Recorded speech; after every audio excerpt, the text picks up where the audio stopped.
বাংলাদেশের জন্য এটা অনেক বড় একটা পাওয়া যে আসলে দীর্ঘদিন যাবৎ মুশফিক ভাই বাংলাদেশের যে ক্রিকেট বোর্ড আছে বিসিবি এইটাকে যে সার্ভিস দিয়ে আসতেছে, সো এইটা বাংলাদেশের জন্য অনেক বড় একটা পাওয়া। এবং আমি যতদূর জানি মুশফিকুর ভাই পার্সোনালি ব্যক্তিগত জীবনেও আসলে অনেক বেশি ডিসিপ্লিন থাকে।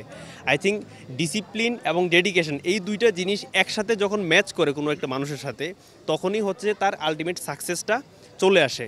সো দিজ আর দ্য কি পয়েন্ট। আমার এটাই মনে হয় যে আসলে ওনার যে ব্যক্তিগত লাইফের যে ডিসিপ্লিন এবং ওনার যে আসলে একটা মানে পার্সোনাল লাইফের যে একটা বড় একটা ব্যাপার থাকে, এই দুইটা জিনিসকে একসাথে করে উনি আসলে যে সাকসেসটা নিয়ে আসছে, এটা ডেফিনেটলি আমাদের বাংলাদেশের অত্যন্ত গর্বের একটা বিষয়।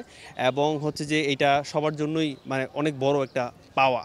মুশফিকুর ভাইয়ের মতোই লিটন ভাইয়ের যে বিষয়টা, আমাদের আসলে সবই তো অ্যাচিভমেন্ট, সবই তো আসলে আমাদের জন্য গর্বের বিষয় যে আসলে একের পর এক সেঞ্চুরির যে বিষয়টা আসতেছে, এটা আসলে আমাদের সবাইকে খুব বেশি মাত্রায় মানে এক্সাইটেড রাখে এই ব্যাপারটাতে যে আসলে তারা বাংলাদেশ ক্রিকেট বোর্ডকে নতুন কিছু এবং সবসময় ভালো কিছু দিচ্ছে।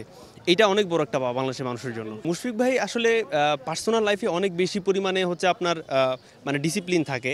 আমি যতদূর জানি এরকম একটা ঘটনা আছে যে উনি একবার সেন্ট মার্টিনে গেছিল, একটা বারবিকিউ পার্টি হয়তো চলতেছিল।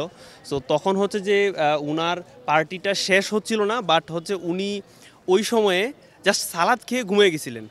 হ্যাঁ, উনার আসলে মানে এই যে একটা ব্যাপার, পুরা পার্টিতে আসলে উনি গেছিলেন, উনি হচ্ছে যে পার্টিসিপেট করছেন, বাট উনি আসলে উনার ব্যক্তিগত জীবনের যে ডিসিপ্লিন ওইটা মেনটেন করে হচ্ছে উনি একদম মানে উনি করছেন, মানে শেষ করে দিয়েছেন এটা।